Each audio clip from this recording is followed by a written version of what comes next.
Stowe? Oh, I had this Congressional Silver Medal Award to the Navajo Coat Talkers. Wow. This one. And also there is another part behind it. It shows where we Native American people used to send message to each other before Columbus came. And it's smokeless too. Could you explain it?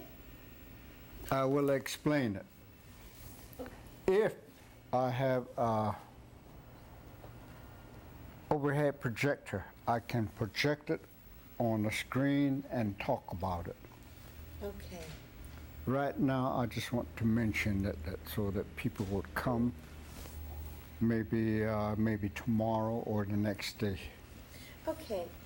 I will even explain how the code words were set up and how we learned it. And it was only a spoken language. It's not a written language, not a reading language. It was only spoken and understood.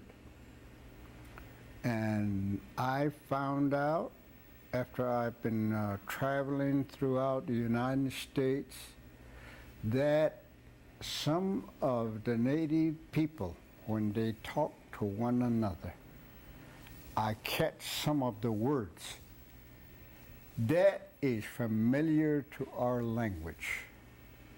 What about the Athabascans? The Athabascan language, that's what we speak. And I found out there are a lot of people out this way, Canada, California, speak the Athabascan language. So I cannot say this is a Navajo language. This is Native American language. There's a lot of people in that there. Would you tell me where you're from and tell me about where Samuel is from, what tribe you're with, and your first encounter with the white man? I come from a place called Lukachukai, Arizona. What Lukachukai means, bamboo. A lot of people say bamboo out in the desert. It used to be bamboos growing out there. That's why the last word kai means white. It used to be fields and fields of that a long time ago. There's hardly any more now. And it's up in the northern part of Arizona. And I don't know who gave us the name Navajos. There's a lot of stories about it. Some of them say the Spaniards gave us that name there. And there's also argument about that the Pueblo tribes gave us that name. And I don't want to go in detail about it, maybe later on. That's where I am from. I was born sometime in 1920s. At that time, we never had any hospital, and they couldn't write us a birth certificate. And parents only know the months and what part of the month we were born. So the only one that I chose was when I got drafted into the Marines there. I couldn't volunteer. They couldn't draft me because in 1941 they only draft 21 years old. Tell me about that now. When when they drafted you, you were aware what the military was, right? Yes. You were aware of it. How did they let you know when you were drafted that you're going into a special unit? Or how did they do that? Well, they only draft 21 years old at that time. So I couldn't find a job. I looked all over the place. Finally, I went to a railroad station. I asked for a job there. And the guy that's sitting behind the desk says, "Sorry, we only employ 21-year-olds." So I just turned around and started walking out. Before I walked out the door, the guy says, "Perhaps you come back this afternoon, we may have a job for you." So right there, that gave me hope that I may have a job. So I hung around that station until in the afternoon. At 1 o'clock sharp, I walked through the door and the guy looked up and says, "Did you say you're 21 years old?" Boy, that really surprised me and stunned me. Without thinking, I said, yeah, I'm 21 years old. Says, "You'll have a job with us, you wait around here this afternoon." So I was 19 years old in the morning. In the afternoon, I was 21. That's how come a guy sits at the post office with a tall hat, stripes and stars on his suit, and says, "I want you." That's how I got drafted. And I told him I was 21 years old. When did you find out that they were going to use you in a special assignment? At the time, I didn't really know whether they wanted to use our language or not. All I did was I decided to join them. Even though some of the people I work with says, "Don't go because you're doing a defense job." But then there's always talk about draft dodgers. And I didn't want to be a draft dodger. And I kept thinking to myself, I am Native American. This whole United States belongs to us Native American. Since I'm a Native American, I decided to join and protect it. And when I joined in, I didn't know whether I was going into the Navy, the Army, or the Marines until we got our physical examination, where we passed the physical examination. A lot of young men couldn't pass because of their physical failures or their language failure, because they cannot speak English, they only speak Native American language. And I found out you have to understand the English in your own native language. That's the only way they can accept you into as a code talker. So when I went in, they asked me, "You speak English?" I said, "Yes." "Can you write English?" "Yes." All that. And then they said, "Do you speak your own language?" "Yes." "What kind of language is that?" At the time, they say Navajo. But what it is it is the Ne language. And that's how they chose me to go to a code talker school. The code was already written by the first 29. They had 29 young men join the Marines, and they are the ones that devised the code. They devised the code by using animal names, and based on the English alphabet, the 26 alphabets.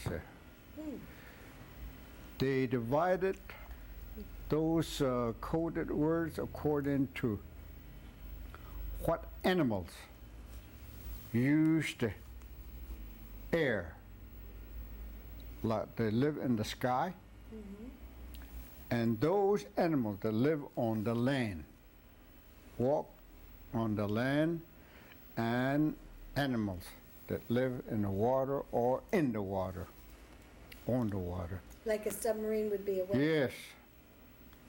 See, that way they divided into 3 different groups, and all those are assigned to each alphabet. And that's how they devised it. And they selected that language because it's only a spoken language. And we have to memorize every one of them up here. Did you go to a class or a school? Yes, we go to a class, and that's where we were taught. After we were taught, we would go outside and set up the radios and talk to each other. Practice with that coded words. At first, the first 29 only devised 26 of them. That's all. 26 words? Yes, 26 words. And that 26 words, we found out the kids that are in the Marine Corps, all the Anglo kids in the Marine Corps, they're radio men. They help us learn how to operate radio. While we're learning, they listen to us sending these coded words. They memorize all 26 of them. And then we said, hey, if they can memorize that in such a short time, a Japanese will memorize it too. So we added another group of 26 words and another one, 26 words. And then when we memorize all those, we jump around on those different alphabets, and the kids got confused. And then we said, now, this is pretty safe. And that's how we used it there. Okay, hold on, sir, just a second. What were you saying? We were talking about, oh, I know what you were talking about batteries. Oh, no, he was talking about batteries. Mm-hmm. One question I had,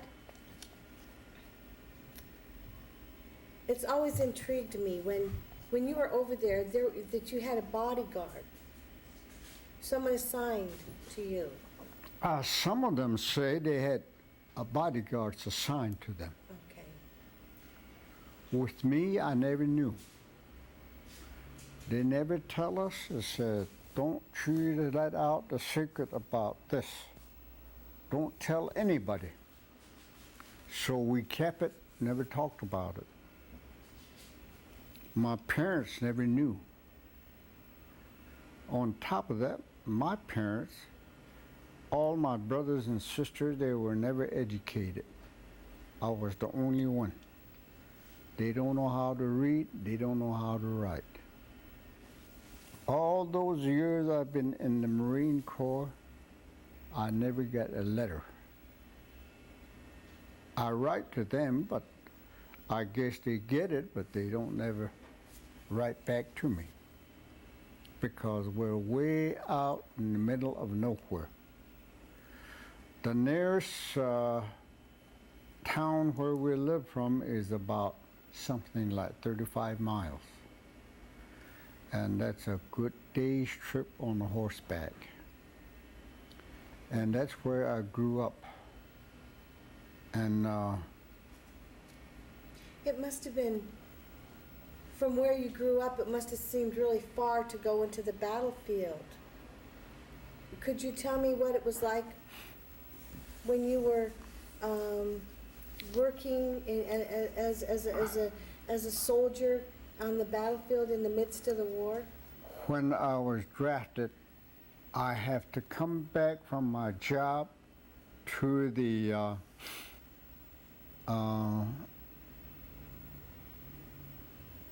draft board. And my draft board ordered me to go back to St. John's, Arizona. That's quite a ways from my home. And I didn't get to go home.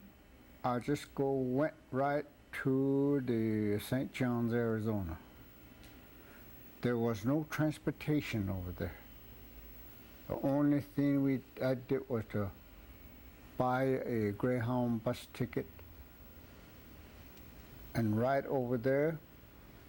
Closest to St. John was a place called Sanders, Arizona. There's a dirt road that comes right off toward St. John's. I took off my suitcase and then I start walking along the road all day long. By evening, I got so tired of dragging that suitcase, I just sat down and looked around. Maybe I'll just hide my suitcase somewhere and then just walk all night long to get to the draft board. Before I hit my suitcase, I looked back down the road and I saw a dust, two of them coming. And I decided, I'm going to stop that car and I'm going to step right in the middle of the road. If he hits me, I'm going to catch it. So I went out there and stood right in the middle of the road. The guy came and stopped by there. And then he asked me, what do you want? I said, I'm trying to get into St. John's. I'm supposed to report there tomorrow. I've been drafted. And here, all those two buses are filled with draftees. So I stopped the right bus. So they put me in there and took me into St. John's. Otherwise, I would have walked all night long and possibly the next day. Wow. That's how I joined the service there. Once you were drafted, once you were in the service, you were looking for a job. You were out looking for a job, but you knew that you were going into the service, huh? Yes. Mm-hmm. Could you? What happened then? When you okay now now that you're at the draft board and you're in the service, you're signed up. Would you tell me what that was like? Well, to me, that was a real culture shock. I'm used to my own culture, my own Indian way of life. And here, when we joined the Marines, there are drugstores right around the corner. Buy ice cream and stuff like that. Where I came from, the closest store was they call a trading post. That's the closest one was about 15 miles. When I was a young boy, I've never even been to a trading post. I never saw a house. I've never saw a white man in my life. They always say Bilagana. That's white men. And I always wanted to know what it looks like. All I know is what Ghana means. That means white. And the first word, Bila, that's hands, white hands. That's what we call them.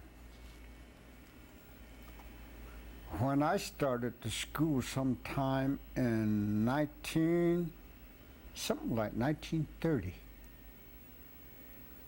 my father took me to a church, Catholic church. That's when I first saw a house. And then he says,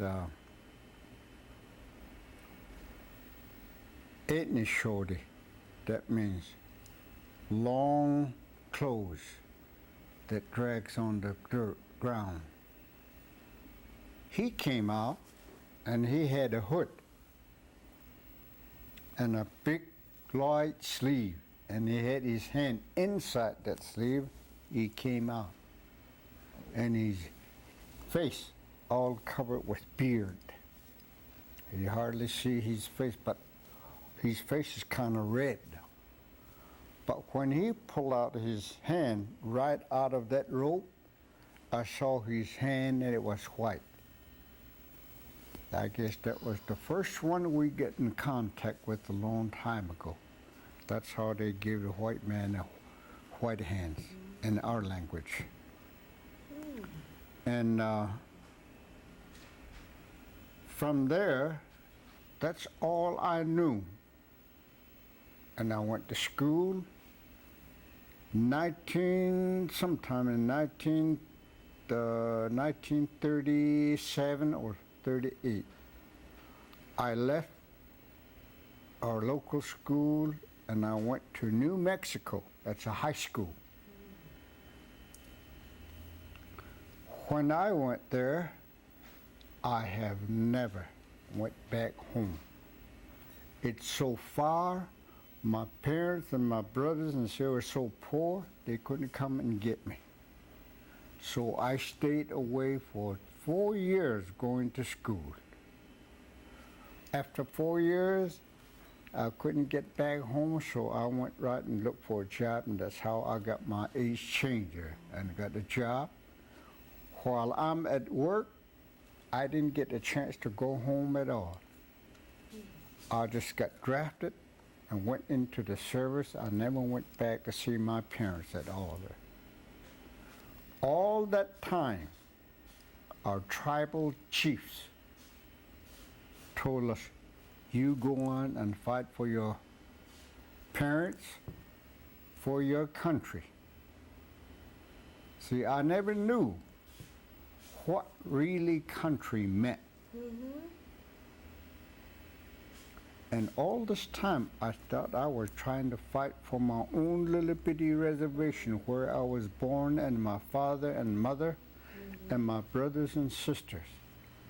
I said, yes, I'll go. But I found out when I came back after the war, my father died, my mother died, and one of my sisters died. When I got home and found that out, that was very difficult to take. I didn't know what to do, what to say. All I did was looked around. Where I was born, that's supposed to be the one I'm fighting for. And I found out somebody living there with their families. I lost everything. And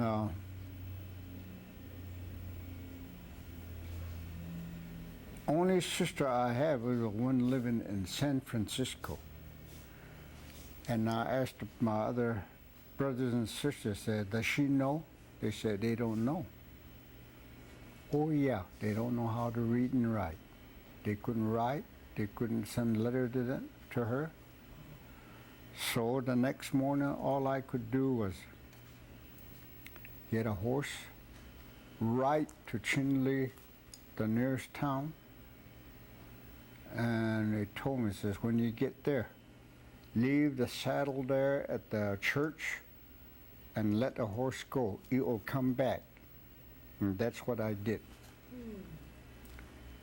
I caught the mail truck from the Catholic Church, went into Gallup and caught a bus all the way to San Francisco. That's where my sister was. And I told her that our father and our mother died, and one of our sisters died too.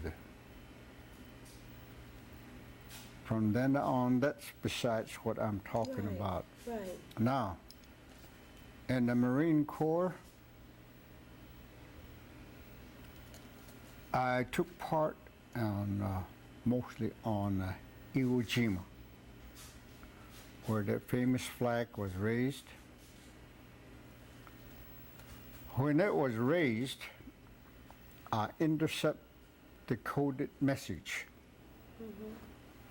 I was listening to the radio, and all of a sudden they came out and said, I missed the first part, but the last part, I heard it and start writing. I had a pad on my strap on my leg to write on, and then I start writing on it, and it says, "Tepe benatnazi." That means the literal English interpretation is, sheep's eye is cured. But in my mind, that's not what it meant. So I wrote down, Mount Suribachi is secured. And that's what it meant. As soon as I finished writing it, the Marines were in the foxhole and asked me, "What's up, Chief?" So I just pointed up to the flag. That was the one that was raised in the morning. And they raised another one 3 hours later, a bigger one so that everybody could see it.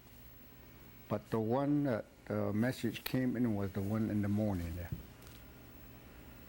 And that was a message that came, and boy, you should have seen the Marines when they saw that. They just got out of the foxhole, they just started hollering and dancing. They just disregard the bullets come flying in there. And I caught that one there. And that's why I signed some of those pictures there You for were people. there. You were right there. I was right there. Why And did they call you Chief? well, we found out that some of the white kids, they always say that. At first, I resented it because I thought they were just making fun of me. And I should have called them, when they're private, I should have called them General too. But then, I didn't want to be like what they are.